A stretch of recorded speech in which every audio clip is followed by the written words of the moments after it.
Channel হচিতা blog আৰু আজি আমি যাম বিহুলে। আজি মই ফিনিছো এটা মেখেলা চাদৰ, ব্লাউজটো হয় ৰেড আৰু মেখেলাটো হয় অৰেঞ্জ আৰু এটো হয় এটা চেনি। কেনেকুৱা লাগিছে নো কমেণ্ট বক্সত জনাব। এতিয়া যাম। আজি আমাৰ গছতলৰ বিহু আৰু আজি বিহু উৰাব আৰু আমি যাম গছতলৰ বিহু চাবলৈ। বলক নহ'লে ভিডিঅ'টো আৰম্ভ কৰোঁ। এইফালে টিনাবা আৰু মাহী আমি গৈ আছে এতিয়া গছতলৰ বিহুলে।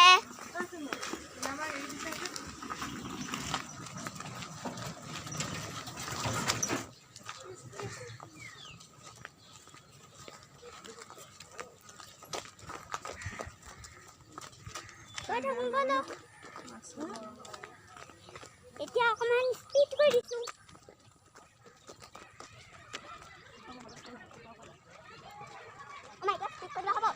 এতিয়া মই স্পীড কৰি দিছোঁ।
সবেই ইয়াত সেয়া কৰিব গছতলৰ বিহুত।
ভিডিঅ'টো ইয়াতে ক্লজিং কৰি দিওঁ আৰু ভাল লাগিলে যাতে লাইক শ্বেয়াৰ ছাবস্ক্ৰাইব কৰিব আৰু শ্বেয়াৰ কৰি দিব ছাবস্ক্ৰাইব কৰাকৈ নাযাব ভিডিঅ'টো বহুত দিনে হ'ল আৰু কৰা নাই আৰু ভাবিছোঁ আজি ভিডিঅ'টো আপলোড কৰি দিওঁ ঠিক আছে এইকেইদিন কিন্তু মই ঘৰতে আছোঁ চবফালে কৰোণা হৈছে আপুনিও মাস্ক পিন্ধি থাকিব আৰু ক'ৰবাত গৈ পেলাই ঘৰলৈ আহি চেনিটাইজাৰ কৰিব ঠিক আছে আৰু চবেই ছেফটিত থাকিব আৰু চেনিটাইজাৰ কৰি থাকিব আৰু ক'ৰবাত ক'ৰবাত গ'লে চেনিটাইজাৰ কৰিব আৰু মাস্ক নাপাহৰিব ঠিক আছে বাই বাই